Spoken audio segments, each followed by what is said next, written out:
Well, just one thing about Kneecap, and maybe people think about, have a think about whether this is a way of being. But one of the things that strikes me is that they seem to have a prominence which is more similar in some respects to the 80s and 90s groups, despite coming at it in a, I don't know, no one in the room could possibly contradict this stuff, but coming at it in a completely 21st century fashion, in 2020s, 2015 onwards sort of fashion, i.e. social media, not coming up through the records industry as we know it traditionally, but using social media, art installations, murals for the love of God, and a film.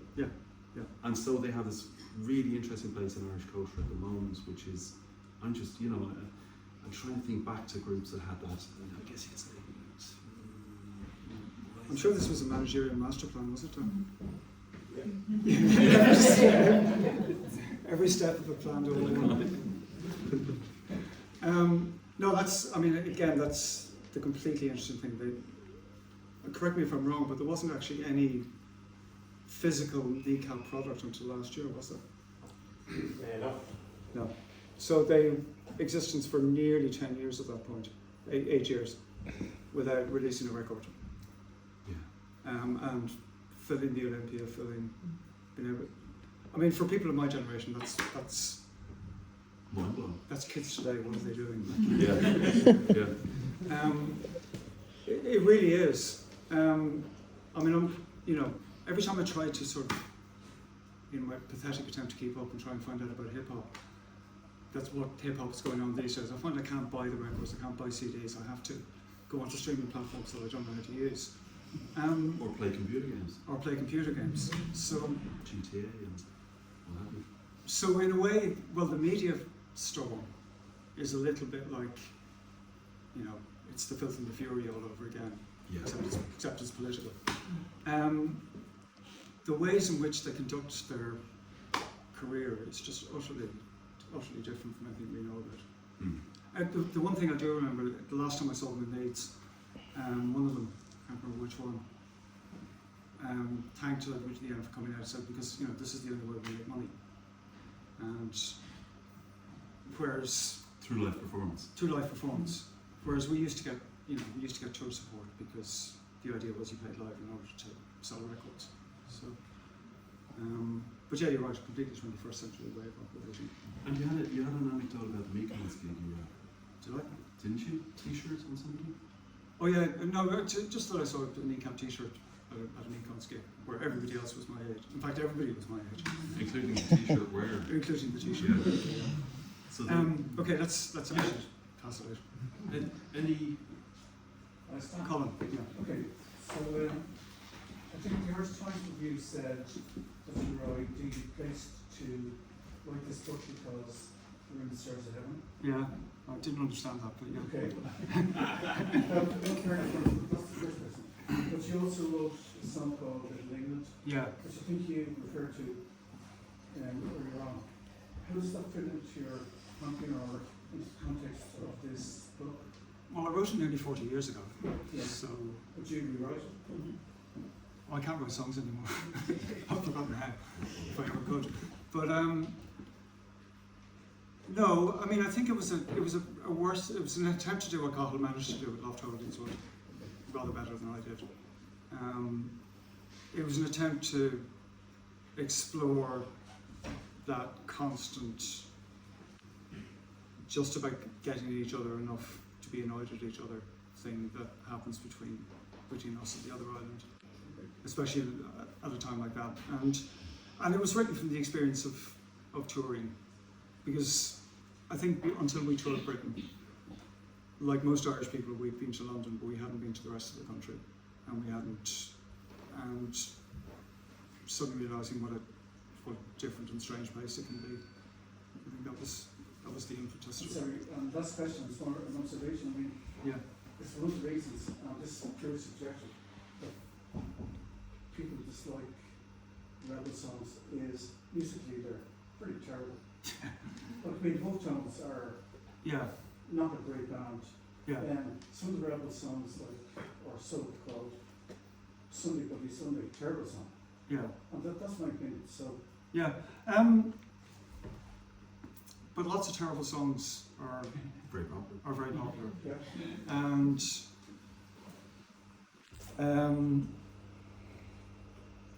lots of terrible songs are interesting for reasons that are not to do with the musical quality of them. Sometimes it's not that relevant how good or bad they are. What's relevant is what they do in the world. And the Wolftones music clearly does something in the world, and it does something interesting in the world. Sunday Bloody Sunday does something also interesting, in that it functions as an explanation of something to an audience that would otherwise not have any other explanation, if that makes sense. Yeah. A couple interesting things, just wanted to see, you probably explain these in the books, but see when you're talking about the wolf tones and that sort of stuff, the interplay between that and Support the Celtic was something else, Yeah. you know? Like I wouldn't be a big fan of wolf tones anymore, but I went to their gigs, you know, Because it's Celtic. Erraught, went to them gigs, and I thought Erraught were actually quite good. Yeah. Not musically, just had a better thing. Big McFarlane gigs, and he was terrible, like, you know. But Sorry? still, Big McFarlane. Oh yeah, He yeah. had Second Life as a country western singer, really. Yeah. It was really poor stuff, you know. Yeah. But and so I'd agree with it on that. Like some rebel music is good, some of it is appalling. You Yeah, know? yeah. Like Dominic Behan stuff is obviously good and that. But just when you're saying about people singing, and that's what I'm saying, it's a kind of counter-cultural thing that kept it going. Yeah. Definitely in Scotland, and I think here as well. I think it was all associated. Yeah. Going to Scotland, they would sing the songs more there than they would over here. Yeah. And it was that sort of a thing. But just when you're saying about Irish language, yeah, that is interesting. It was just breaking in my head there. Yeah, nobody outside traditional music, Yeah. apart from Kneecap, have sung in Irish. And I was thinking Scotland, yeah, Runrig, there's been some Gaelic punk bands, Super Furry Animals singing Welsh, Yeah. there's been other bands in Welsh. And of course, Kneecap aren't from this part of Ireland. Yeah. So, you know, it kind of interplays as well into that Yeah. conservative state, taking Irish, Yeah. making it into something not very nice. Incredibly boring. Incredibly boring. But with that still, like Dominic Behan's background and that, they would all sang, you know, Irish songs as well. Yeah. And just on that, maybe it was because of that background that I thought that football and songs are so important. When we were doing the book Lost Evolution, I remember having a big fight with the editor to keep 2 pages in about traditional music. Yeah. Because traditional music was utterly key to it. Yeah. And Dominic Behan's stuff was utterly key. Like the Great Great Game Yeah. is basically the ideology laid out there Yeah. before it happened. So just on that, do you think that is it too simplistic just to say because the state got its hands on the Irish language that removed it from our popular stuff? And is Kneecap a little bit of a bit of oppression does musical stuff like good? You know? Yeah. I think so, yeah. I mean, I really think if you wanted to revive a language, the worst way to do it was the way we tried to do it. I think everybody.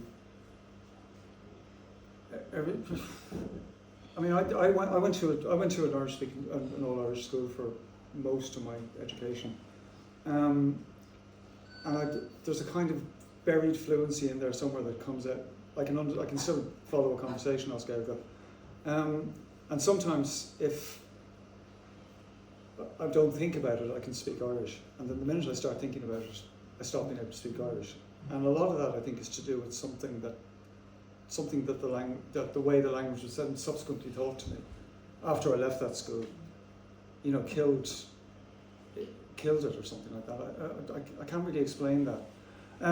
That's one of those generational differences. I think people are a lot less self-conscious about that now. Yeah. And there's definitely it seems to me from afar, I mean, I'm not here, so you'll know better than I do. But the language seems more present than at any time since the 60s, to me.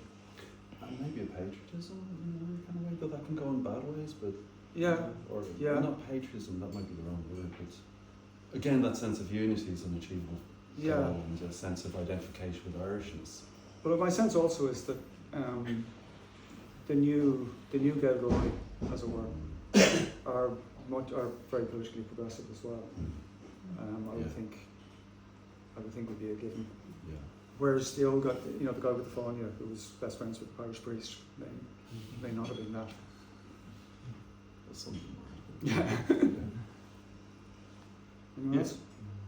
Stan, I was just going to add, obviously I'm a Stars Ahead fan. I was a musician, but I became a journalist, so I probably interviewed the Wolf Tones more than anyone else in the Irish media, probably in the last That would help you. 5 years. But when we started writing about them, other papers then started to write about them too. Yeah. Just a couple of points. One of them would be, if we write about the Wolf Tones, it's the #1 story on the website. It just goes through the roof.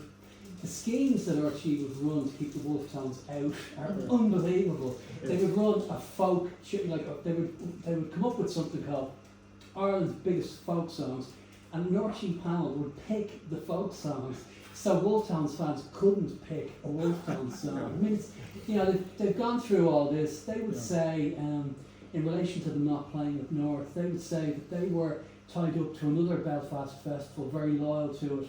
And the Andersonstown festival came along, and when their original festival ran into trouble and was no longer there, then they moved over, but they maintained they were kind of always there, And I'd say as well, I've gone to see them live, the Wolf Tones. I mean, I'm more into Alex Shilton and the Replacements and the Blue Nile and these kind of bands, but it's in my job to go and see them. I couldn't believe how young the fans are at Wolf Tones gigs. They're unbelievably young. And I think it's as well, people are being told not to be into them, and that's rubbing people up the wrong way. And as you talk about the way they were ambushed on the late, it does seem a little bit strange. But I'm going to just end this by saying that I'm really 60 now, and I remember U2 breaking through with Sunday Bloody Sunday, and it was all about, anti-IRA and Bono, Sunday Bloody Sunday, this is not a rebel song. And weirdly, the Cranberries came along with Zombie, and as Stan points out in the book, the reference to this horrific bombing, there's only a reference at the start of the lyric in the song. And I thought, hang on a sec, U2, the Cranberries, both on Island Records, and they both kind of make this breakthrough with this anti-IRA Republican thing, and I just thought, that's a strange coincidence. And I wanted to know from you, Stan, do you think that was premeditated in any way with the Cranberries? No, I honestly don't think so, to be fair. I think...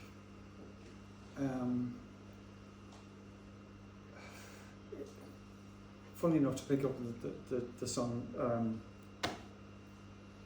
Colin's point, it's a good record, but it's a really bad lyric, and I don't think anyone. I think it can only. It sort of had to be heartfelt just because it's so. I don't know. I think just because it's such a bad piece of writing, it just hits at things all over the place. It doesn't do anything really. It just emotes. I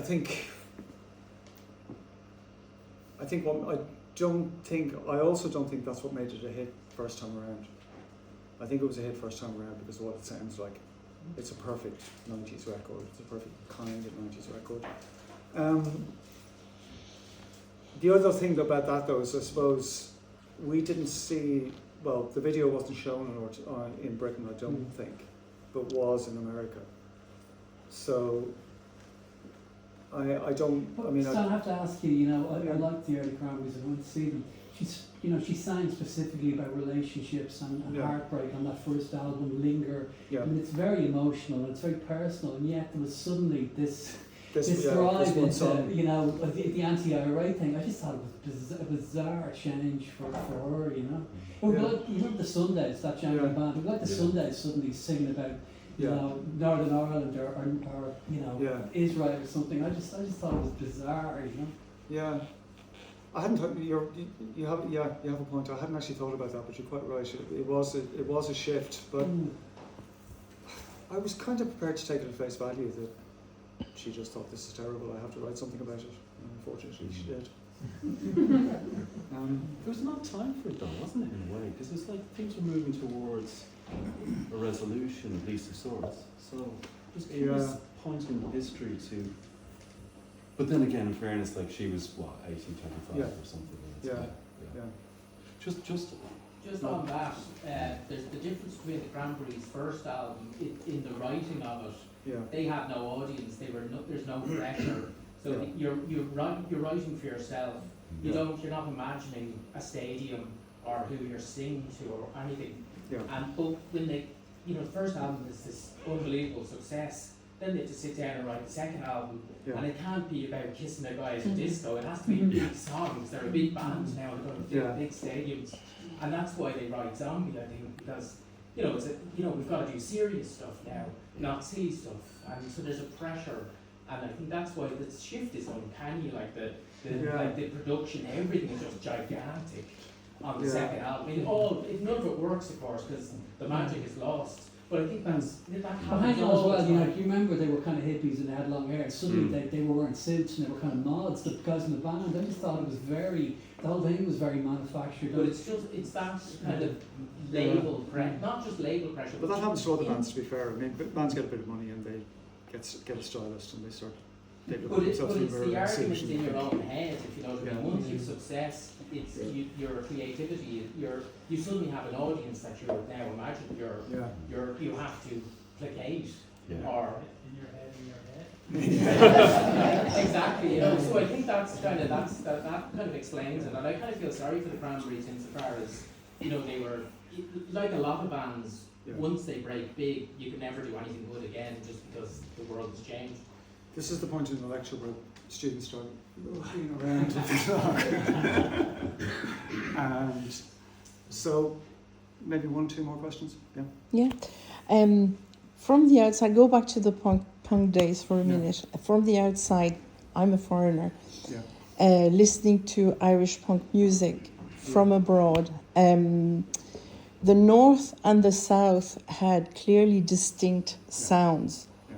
Who would you say the bands were talking to? Which, who were they talking to? Were they talking to themselves, to each other, to the establishment? But there was definitely huge, massive, and same generation people. Yeah. I think one of the things about punk in the north was, to begin with, you had a lot of kids who were stuck in their bedrooms all the time because they couldn't go out. Or they were stuck in the rehearsal room or something like that. So there was a lot of woodshedding. I think a lot of northern bands, particularly Rudy and the Undertones, I can think of as 2 examples, spent a lot of time putting it together in the rehearsal room before they played very often. But also the other thing is that Northern Ireland, whatever we think about it, is part of the United Kingdom in terms of its media, which meant that it had access to BBC television, it had access to... We forget these days where we can access everything.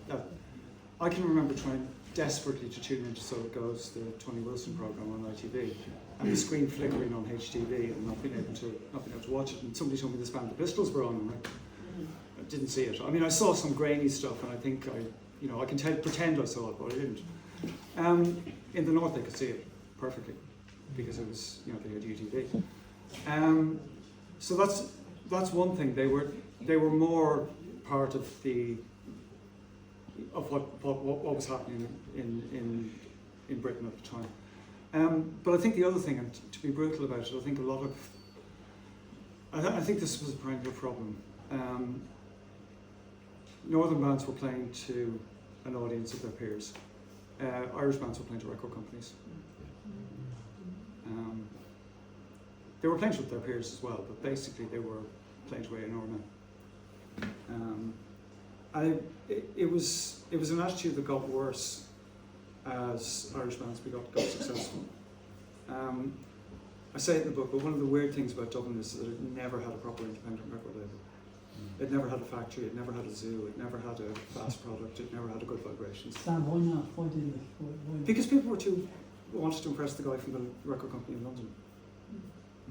The guy who was over on expenses and was hanging on the pink elephant or whatever preceded it. I'm not bitter at all about this.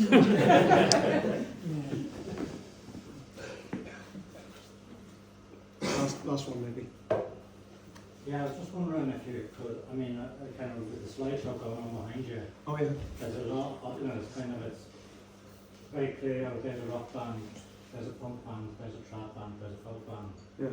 And it is, I think, in Irish popular music, kind of oddly, there's this odd kind of, those two things going on at the same time. Yeah, And it's yeah. connecting, disconnect.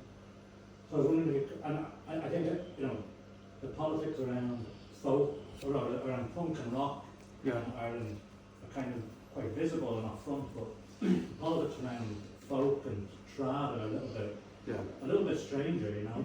Yeah. Like I used to kind of be maybe my best friend was a trad musician when I was a teenager.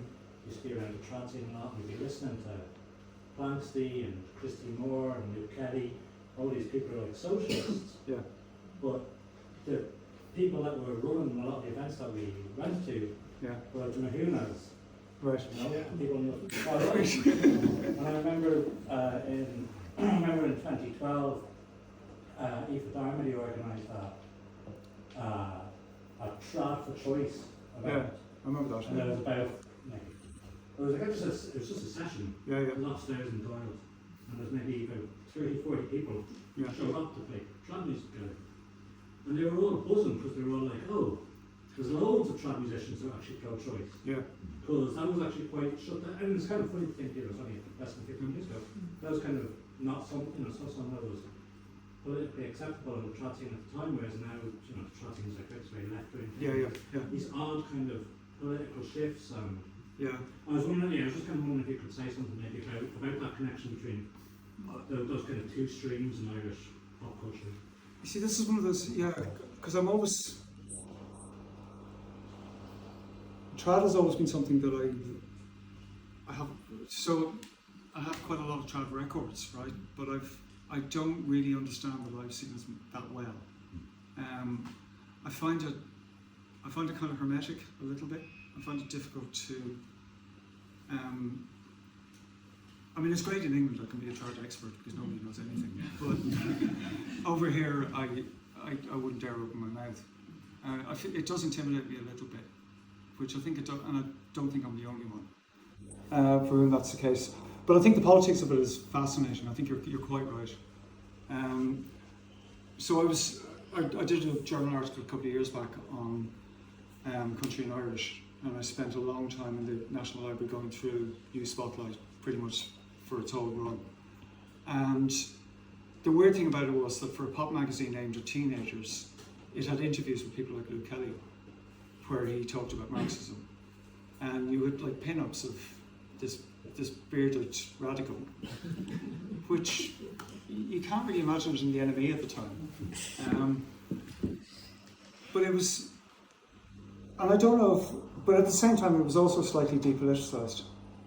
Well, yeah, Luke's a communist, It was sort of just, it was like, you know, he supported Liverpool or something like that. It wasn't, but I mean, that was New Spotlight. Sorry, that's not an answer. I avoided the folk scene a little bit in the book because I didn't want to get it wrong, or more wrong. Stan, were you surprised that Paul Weller came out to back Kneecap and that the musicians did? The musicians did eventually, the bands did eventually come around to support Kneecap and come out and back them. I tell you what was interesting about that was I was looking at the list, right, and I looked at it, okay, Pulp, Paul Weller, Massive Attack, Primal Scream, all people who were safe. Oh, I see. The only young band I spotted on that list, and I could be wrong, was English Teacher, who were from Leeds. So I was kind of pleased with that, but I was thinking there is no band there that's first album, second album level that supports them. And I thought that was, I mean, nobody's going to touch Weller. Interesting.